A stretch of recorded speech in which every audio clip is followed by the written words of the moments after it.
Hello, very quickly, 3 things I'm looking for when I social media stalk you. I want to be careful here. I don't do anything weird. I don't do through back doors. I don't go through friends of friends. But if you're applying to one of my positions and you have privacy settings set to public, so if I could easily find you and find your public profiles on a social media platform, I'm probably going to have a look. And there are 3 things I look out for. First off is propaganda. If you've got a lot of things on your social media site that demonstrates that you're very passionate about very conservative or very liberal agendas, that's fine. But if I can't find a relationship with Jesus in there to prop those things up, I'm going to be red flagging you. So for an example, if you have a Facebook page full of insensitive, sarcastic memes about abortion or gender identity or sexuality or flat earth or anything like that, and there's no clear relationship with Jesus to show that you're a compassionate and empathetic person, I'm going to red flag you, because you might be in a room with my young people one day and they'll share something like that with you and you might slap them down like you're wielding a big hammer. Now, even if you disagree with young people about their lifestyle changes and choices, you still need to be able to talk to them with empathy and love and compassion in the face of disagreement. And if you're one of these highly sarcastic memers, that doesn't demonstrate compassion and empathy. It demonstrates one-upmanship and honestly quite poor critical thinking, regardless of what your view is. The second red flag will be something I'd call like social media narcissism. If I go through your activity log and see that you've been commenting on lots of different people's posts, and you've been commenting in a very sarcastic or flippant or rude way, if you've been calling people stupid or calling them names, or you've been saying things like, well, you've obviously never read your Bible, or if you're being a bit flippant in a way that makes you look cool and shows no empathy or no compassion or no grace for the person that you're speaking to, again, I'm going to red flag that and say, I don't want you doing that with my young people.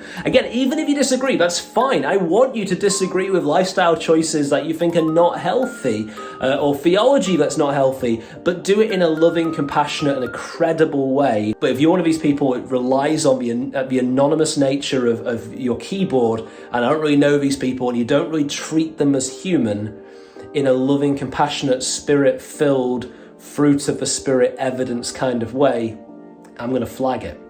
The third thing I'm looking out for is any kind of self-destructive celebration lifestyle. What I mean by that is, if there's pictures of you having a drink with your mates in a pub, no problem. But if like 85% of your pictures are you in a pub with your mates looking absolutely wasted, with your shirt hanging off and you've got 2 hands to your mouth, one with a bottle of Corona and one with a bottle of Smirnoff, and your tongue hanging out, and if that's all your pictures and you're celebrating a self-destructive lifestyle that's clearly not demonstrating someone who's actively pursuing holiness, I'm at least going to ask you about that in an interview.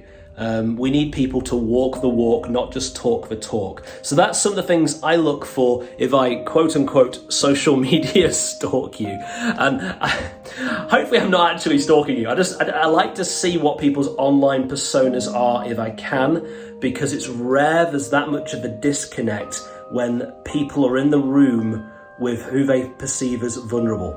So it might be you're not like that with your peers, but you could be just like you are with social media with people who you think are somehow weaker than you or somehow more open to your persuasion. And I'm not going to put you in the room with them if I think you're going to be doing that in a lack of grace way, especially if you're not showing clear evidence of a love for Jesus.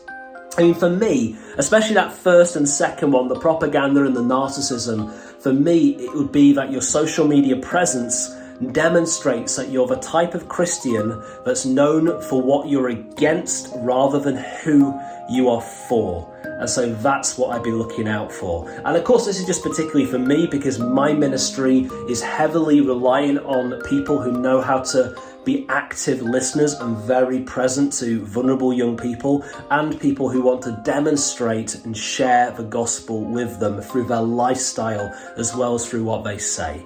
So that's what I would look for. Youth leaders watching this, don't be creepy, don't try and hack people's social media accounts, but if it's public record, have a little look. Look out for propaganda, look out for narcissism, look out for a celebration of destructive habits, and maybe at least ask the right questions at interview. That's it from me. Hopefully that's helpful. See you again next time. Bye.